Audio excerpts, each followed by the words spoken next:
প্রধানমন্ত্রী সফরে এসে আমরা আমাদের পুরনো স্টুডেন্টকে পেয়েছি এবং পুরনো স্টুডেন্টই বলুক যে তার কেমন এক্সপিরিয়েন্স লাগলো। শুধু রায়গঞ্জ থেকে আসছো তাই তো?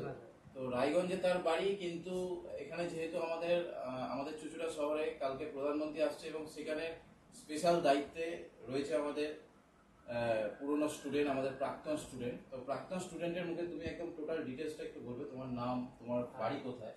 আমার নাম হচ্ছে শিবশঙ্কর শর্মা, আমার বাড়ি রায়গঞ্জে। তো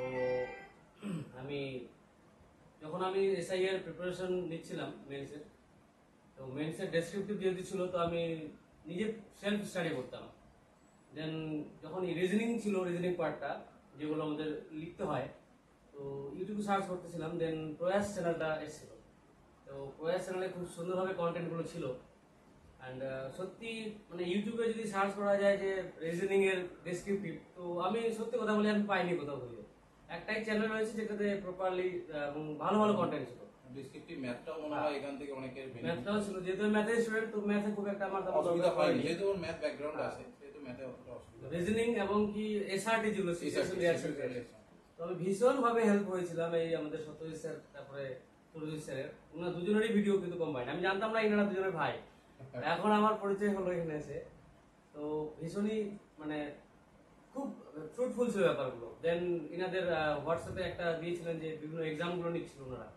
তুমি বোধহয় মকও দিয়েছো? হ্যাঁ, আমি দুখানা মক দিয়েছিলাম এবং পেপার বোধহয় কারেকশনও বাড়ি থেকে আমি অনলাইনে পিডিএফ করে পাঠাতাম এবং ইনারা সময় বের করে সূত্রে সূত্রে দিয়েছে, গোল গোল করে যে এই জায়গায়, এবং কি খুবই সংক্ষেপ নাম্বার দিতেন, 10-এর মধ্যে মিনিমাম 5। আমি ভাবছি যে আমি তো বেশি পাবো হয়তো, তো স্যার বলেছিলেন যে না, এখানে বেশি পেলে আপনার হাই লেভেল বেড়ে যাবে, ওভার কনফিডেন্ট হয়ে যাবে। তারপরে কি হবে, মেইন জায়গায় কিন্তু তুমি কিন্তু কম পড়ে আসতে পারবে, কারণ এখানে 5 পেলে পরে তোমার কিন্তু কনফিডেন্ট থাকবে, তুমি কিন্তু চেষ্টা করবে আরো বেশি। কিন্তু সেখানেই যদি তুমি 8-9 পেয়ে যাও, তাহলে ভাববে যে না ঠিকই আছে, তাহলে তো আর বেশি খাটতে হবে। আমার একটু খারাপ লেগেছিল। দেন আমি পরে ভাবলাম না, সত্যি তাই, এখানে যদি বেশি দিত আমার কখনো যেত, হয়তো আমি ছোট ছোট পয়েন্ট গুলোকে মিস করে যেতাম। দেন আরেকবার এক্সাম দিয়েছিলাম, তো সেটারে মোটামুটি ভালো রেজাল্ট হয়েছিল।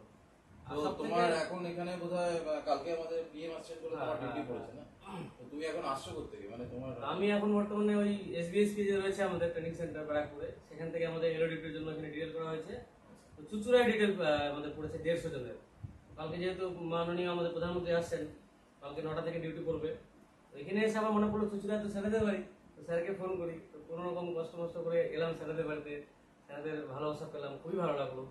সত্যি একটা অসাধারণ জার্নি, যেটা আমার তোমাকে মানে হঠাৎ করে তো তোমার সঙ্গে দেখা এবং হঠাৎ করে আসার জন্য তোমাকে ফেলিসিটেট করতে পারলাম না।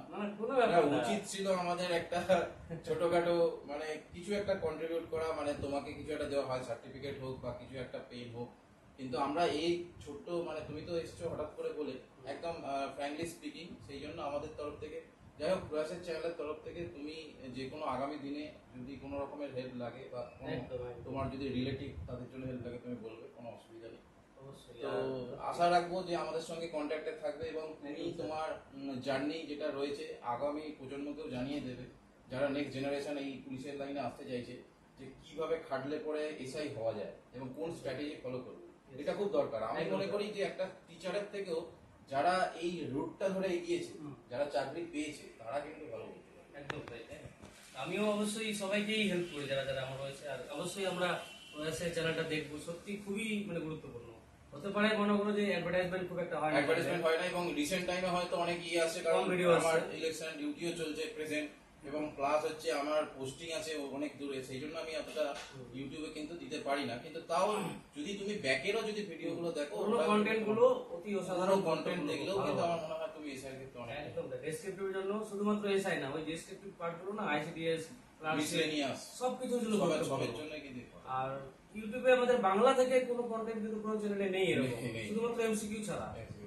খুবই একটা ইম্পর্টেন্ট চ্যানেল। ভালো কথা। থ্যাংক ইউ স্যারদের আমাকে এই জায়গায় পৌঁছে দেওয়ার জন্য। অবশ্যই ঠিক আছে।